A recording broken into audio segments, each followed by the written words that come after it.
안녕하십니까. 철없는 40대 아저씨입니다. 짠, 반갑습니다. 네, 또 오랜만에 영상을 올려드리는 것 같습니다. 찍기는 계속 찍어요. 찍기는 계속 찍는데 이래서 감사합니다. 이렇게 자리를 주시네. 찍기는 계속 찍는데 뭐 올리려고 편집하려고 보면은 뭐가 부족해서 다시 찍고 계속 그러고 있네요. 일단은 예전과 같은 앵글로 오늘은 트레일블레이저 3년 탔습니다. 3년 하고도 2개월을 탔습니다. 지금 키로수는 35,000km 35,030km 정확하게 차를 타고 있고, 이전 영상에도 제가 뭐 말씀을 여러 번 드리긴 했지만 저는 개인적으로 이 얘기를 하기 앞서서 이전 영상에서도 여러 번 말씀드렸지만 트레일블레이저가 제 스타일의 차는 아닙니다. 확실하게 제 스타일의 차는 아니고, 그래서 제가 느끼는 단점이나 뭐 이런 것들이 이 영상을 보시는 분들한테 단점이 안 될 수 있다는 점 또 감안하시고 보시길 바랍니다. 일단 장점을 말씀드리면, 기본적으로 일단은 차가 단단하다라고 표현을 해야 되나? 뭔가 짱짱합니다. 확실히 이제 쉐보레 차들, 미국 차들의 특징이 잘 굴러가고 이런 자동차의 기본기가 잘 돼 있다, 이 정도.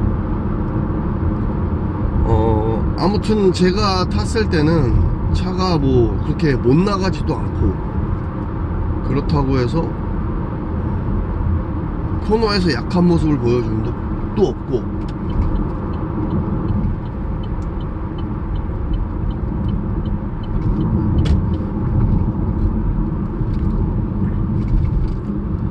노면이 안 좋은 곳에서 이렇게 많이 막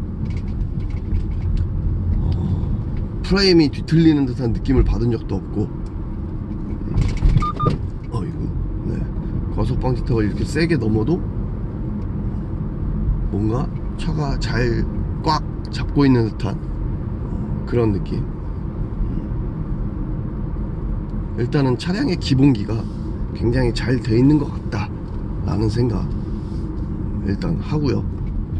그러니까 이 기준은 소형 SUV 기준입니다. 뭐 고급 차들이랑 비교를 하면 당연히 뭐 산타페나 뭐 이런 거, 뭐 스포티지, 뭐 소렌토 이런 차랑 비교를 하면 등급 이 피지컬의 차이가 아무래도 있다 보니까, 근데 이제 가격이 피지컬 차이는 있는데 가격 차이는 크게 없죠. 그런 점에서 또 따지고 보면은 많이 떨어지는 것 같기도 한데, 그런 거를 비교하다 보면 한도 끝도 없죠. 마티즈 사러 갔다가 벤츠 뽑아 온다고. 아무튼 차량의 기본기는 굉장히 튼튼하게 잘 돼 있는 것 같다라는 느낌을 저는 받았고요. 두 번째로 이제 실내 공간이 굉장히 넓어요. 그러니까 저도 뭐 XM3나 뭐 셀토스를 뭐 이렇게 많이 타보지는 못했지만 셀토스 같은 경우는 한번 타봤고, XM3 같은 경우도 한번 타봤나? 탔던 것 같은데 기억이 안 나는 것 같고요. 아무튼 제가 타봤을 땐 시각적인 느낌 때문에 그랬는지 모르겠지만 좀 작아 보이는 느낌이 많이 들었거든요. 근데 일단 뒷좌석도 굉장히 넓고, 이 차가 뭐 앞좌석도 생각보다 여유가 있고, 실내 크기는 압도적으로 1위 같은데요. 제가 느끼기에는 실내 공간은 굉장히 쾌적하다. 그리고 실내 공간 다음으로는 저는 개인적으로 옵션들에 대해서 굉장히 만족하고 있거든요.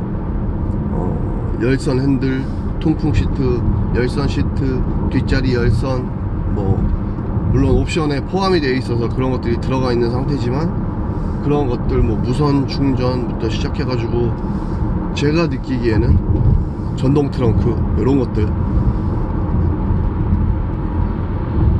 굉장히 잘 사용하고 있고 편리하다라고 느끼고 있습니다. 그러니까 미국 차들이 보통 이런 편의 사양들이 그렇게, 물론 요즘 나오는 차들은 많이 좋아졌지만 예전 차들은 보면은 편의 사양이 되게 좀 야박했거든요. 근데 지금 이 차는 뭐 국내에서 개발해서 생산해서 그런지 모르겠지만 옵션들이 굉장히 마음에 들게 잘 들어가 있고, 그런 부분에 대해서는 굉장히 만족을 하고 있습니다. 만족을 하고 있고, 일단은 저공해 3종 차량이라는 점하고 아무래도 세금이 좀 많이 저렴하고 그런 부분, 주차요금 감면이 안 되나? 저공해 3종이 뭐 정확한 혜택은 잘 모르겠습니다. 그리고 연비도 보면 저 같은 경우는 연비를 신경을 잘 안 쓰고 타는 사람 중에 한 명이라, 그러니까 남들이 보면은 좀 과격하게 운전을 할 수 있는데 이제 좀 융통성 있게 운전을 하려고 하다 보니까 연비가 이렇게 썩 좋은 편은 아니에요, 제가 운전하는 모든 차량들이. 근데 지금 제가 차를 처음 가져와서 좀 이렇게 길들이기를 한답시고, 성격이 급해서 그걸 잘 못하긴 하지만 한답시고 탔을 때 평균 연비가 18km 정도가 나왔거든요. 그러니까 급가속 안 하고 급제동 안 하고 RPM 2800 이상 안 올리고 이런 상황으로 계속 운전을 하면 18km 이상 나오더라고요. 근데 지금 제가 평균 연비가 15.4km, 그리고 지금 제가 주행을 할 때, 지금 아무래도 녹화를 하면서 주행을 하다 보니까 조금 더 릴렉스해서 운전하는 게 없지 않아 있는데, 지금 평균 연비가 이제 12km 정도 나오고 있거든요, 오늘. 그러니까 제가 지금 3년 동안 타면서 나오는 평균 연비는 15.4km 정도 나오고 있고, 오늘 평균 연비가 12km 정도 나오고 있으면 엄청 잘 나오는 겁니다, 제 운전 스타일에. 저는 모든 차량을 운전했을 때 10km 이상 나온 적이 없거든요, 연비 자체가. 근데 오늘 굉장히 에어컨도 지금 틀고 있고 한데 연비가 굉장히 잘 나오고 있다. 그러니까 보통 분들이 운전을 하시면 연비 굉장히 잘 나올 만한 차예요. 연비 3기통이라 그래서 힘이 딸리거나 하지도 않고 연비도 생각보다 잘 나오고. 깜빡이 좀 켭시다 아저씨. 에쿠스 아저씨 진짜.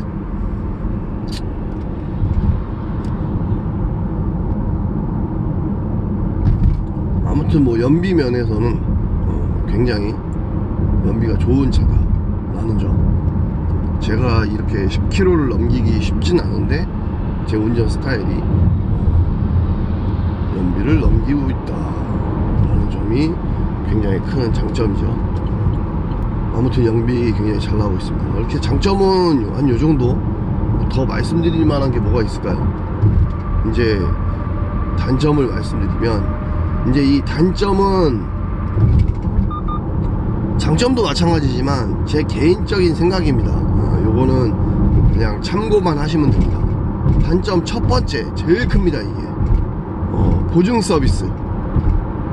솔직히 차값에 보증 받을 수 있는 이 보증 수리가 차값에 다 포함되어 있는 거죠.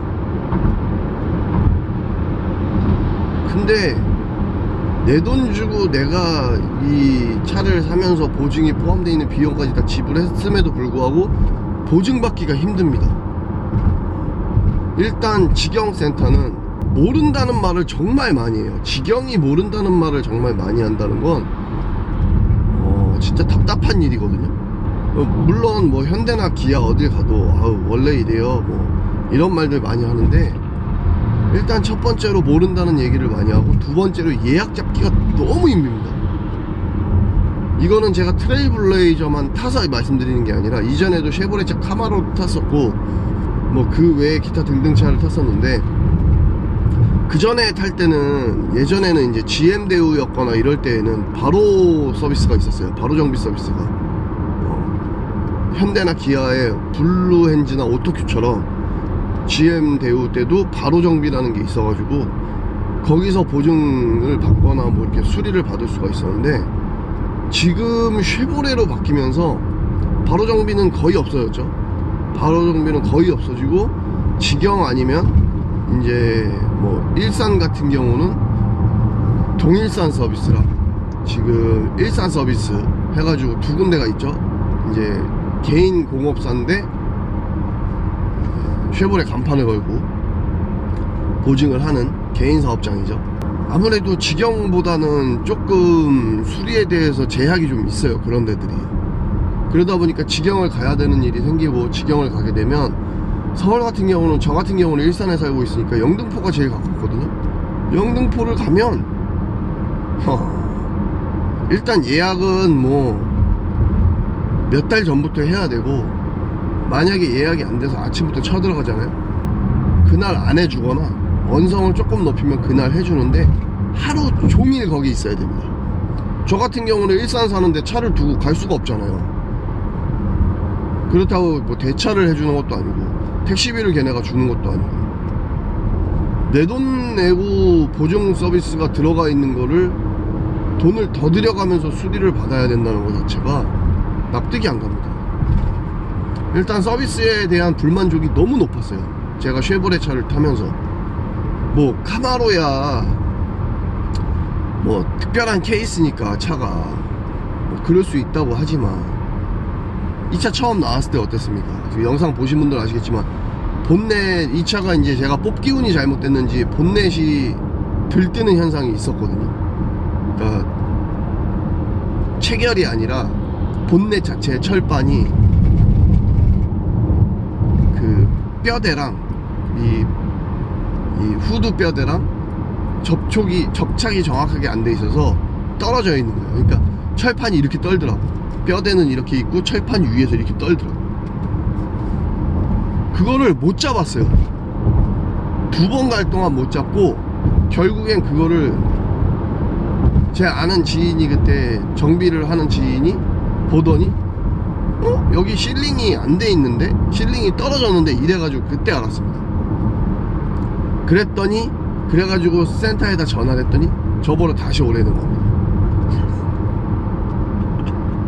일산에서 영등포를 너무 쉽게 왔다 갔다, 네가 희생을 해라 이거죠. 그래, 희생할 수는 있어. 그러면 최소한 제가 그렇게 해서, 아니 원인이 이래 해서 지금 저기 동네 카센터 가서 확인을 했더니 이렇게 원인이 나왔는데 그거를 왜 못 잡았냐, 아유 죄송합니다 한마디만 했으면 끝났을 거예요. 근데 그런 말도 없고 그냥 거기까지는 안 봤대, 몰랐대.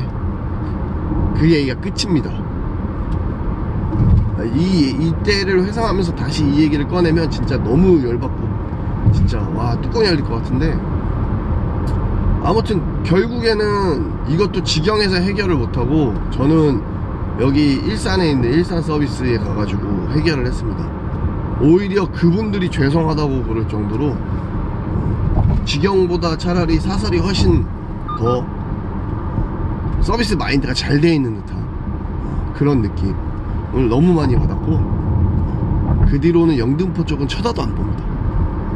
아무튼 서비스에 대한 불편함과 불만족이 너무 높았어요.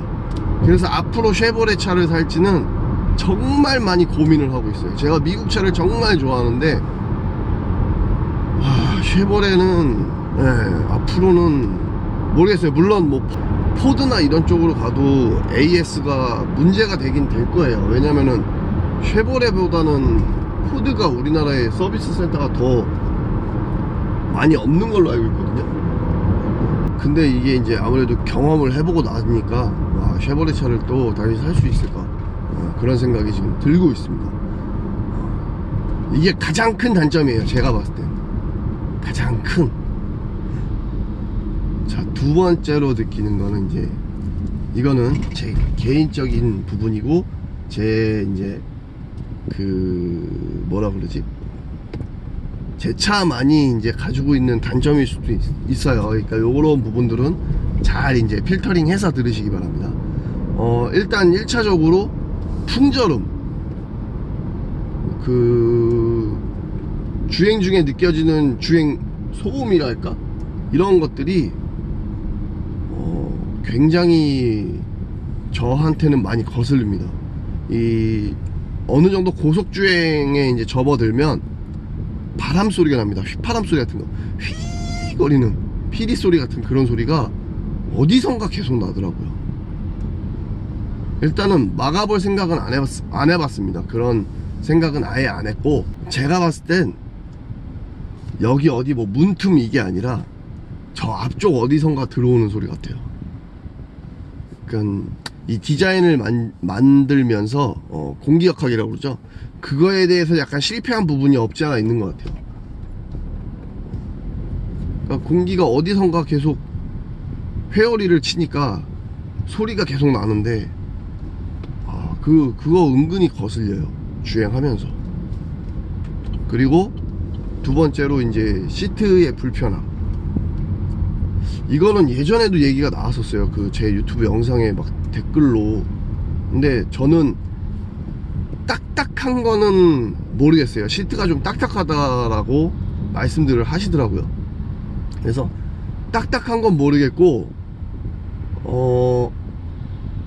이게 시트 포지션이, 제가 약간 그 경추를 세우고, 그러니까 허리를 세우고 운전하는 편이에요.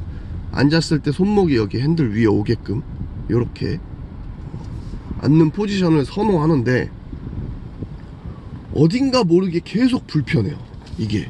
그러니까 이게 뭐라고 표현을 못 하겠는데, 장거리 주행을 하잖아요. 그러면은 진짜 너무 많이 피곤해요. 제가 딱딱한 시트는 되게 좋아해요. 왜냐면은 이제 버켓 시트, 이런 시트류를 선호하다 보니까, 포지션도 그렇고. 근데 얘는 이게 승차감이 안 좋아서 그런 건지, 시트가 불편해서 그런 건지, 되게 피곤해요. 아무튼 요 하반신이 하반신이 되게 불편해요. 그래서 운전을 이 차를 가지고 오래 하면 너무 피곤합니다. 카마로 시트는 얘보다 더 딱딱했던 것 같은데. 그리고 뭐 예전에 뭐 제네시스 쿠페라는 차도 그랬고, 그 전에 뭐 다른 차들도, 여러 차종들도 오히려 스포츠성을 가지고 있는 차들이 서스펜션이나 이런 차의 기본적인 밸런스나 세팅들이 하드하게 되어 있기 때문에, 장거리 주행을 하거나 이런 주행을, 시내 주행을 하면 좀 이렇게 피곤함이 있어야 되거든요. 근데 제가 그 차에 너무 적응이 돼서 그런가, 이 차는 이상하게 불편합니다. 이게 시트 포지션이 높아서 그런 건지 그거를 정확히는 알 수는 없는데, 굉장히 피곤해요. 시트가 피곤한 건지 차 자체가 피곤한 건지 모르겠지만, 아무튼 단점은 요 정도? 이 단점들이 이제 저는 개인적으로 제가 느끼는 부분이니까, 뭐 지금 타시는 분들 중에서도 시트 문제도 그렇고, 뭐 의자 괜찮은데요 이렇게 하시는 분들도 계실 수 있고, 풍절음도 제 차는 안 나는데 할 수 있습니다. 이거는 어디까지나 제가 겪어보고 느껴본 거, 3년 2개월이라는 시간 동안 타보면서 느꼈던 거고요. 이런 부분에 있어서는 이제 영상을 보시는 분들이나 이제 실제로 이 차를 타고 계신 분들이 장단점을 저랑 틀리게 생각하실 수 있다라는 점 염두에 주시고요. 이제 차를 사시는 분들한테 말씀드릴 수 있는 건, 단점의 첫 번째 제가 말씀드렸던 보증 서비스. 내가 차에 좀 이렇게 민감한 편이다 하시는 분들은 현대나 기아 차량을 사세요. 현대나 기아로 따지면은 뭐 셀토스가 있고, 현대 같은 경우는 뭐가 있죠? E급이 있나요? 현대에서 지금? 네, 아무튼 쉐보레는 서비스는 정말 파입니다, 파이. 뭐 고객센터에다 백날, 고객센터에 제가 얘기도 했어요. 아니 너무 이 서비스 마인드가 안 돼 있는 거 아니야, 직원들이. 뭐 고객센터에 계신 분들한테 지금 화낼 문제는 아니지만, 제가 좀 느끼기에는 좀 그렇습니다 라고 피드백을 넣어도 뭐 그거에 대한 뭐 그런 별다른 조치나 이런 거는 전혀 없습니다. 전혀. 아무튼 네, 오늘은 간단하게 이렇게 트레블레이저 제가 3년 2개월 동안 타면서 느꼈던 점을 말씀드렸고요. 트레블레이저에 관련된 거는 제가 많이 안 찍으려고 해요. 왜냐면은 이 차에 대해서 언급할 만한 게 크게 없어요. 지금 현재 제가 이 차를 운전을 하면서 계속 누누이 느끼는 거지만 제 스타일의 차는 아니에요. 그렇기 때문에 제가 이 차를 뭐 이렇게 설명하고 말하고 이런 거는 좀 안 맞는 것 같더라고요. 왜냐면은 저는 제 스타일의 차가 아니기 때문에 오히려 단점이 더 크게 보이더라고요. 제가 이제 객관적으로 봤을 때. 그래서 더 이상 뭐 이 차에 대한 얘기는 앞으로는 안 할 거고, 이제 제가 곧 있으면 이제 이사를 좀 준비를 해야 돼서 또 그 문제로 인해서 영상을 또 못 찍을 것 같은데, 이사하는 과정에 제가 지금 인테리어를 제가 직접 하려고 뭐 생각하고 있는 게 좀 있습니다. 그런 부분을 인테리어를 해본 건 아니고 한번 집도 다이를 한번 해보고 싶어서 그런 부분을 영상으로 찍을 수 있으면 한번 찍어볼까 합니다. 아무튼 오늘도 제 영상 봐주셔서 너무 감사드리고요. 다음 영상을 더 재밌게 찍을 수 있도록 노력 한번 해보겠습니다. 감사합니다. 그러면 다음 영상에서 뵙고요. 고맙습니다. 오늘도 좋은 하루 보내시고 행복한 하루 되시고 건강하시고 안전운전 하십시오. 다음에 뵙겠습니다. 안녕.